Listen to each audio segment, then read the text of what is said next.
Аз не виждам абсолютно никаква разлика. Както знаете, Huda Beauty има доста популярни червила и гланцове за устни. Тези са Faux Filler гланцовете, които излезнаха преди доста време. А тези, които си приличат доста с тези на Huda Beauty, са на марката Pudayer. И както виждате, тубичките са копие на тези на Huda Beauty, а бяха доста по-евтини. Нека да видим дали и формулата е подобна. Ще ви покажа този цвят от марката Pudayer. Казва се Blush Bloom. Както виждате, апликаторът е абсолютно едно към едно с този на Huda Beauty. Сега ще ви покажа и този на Huda. Как изглежда. Ето го и него.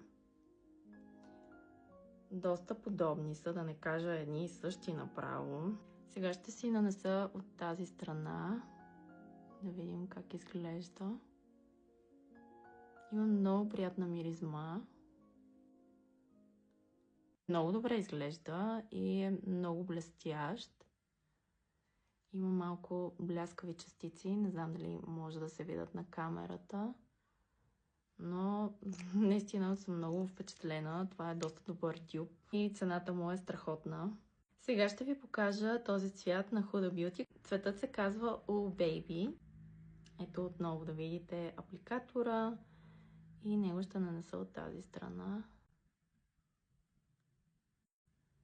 Той мирише също много хубаво.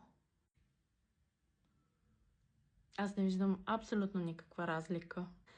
Това е просто един и същи продукт за мене, но под различни марки. Никаква разлика.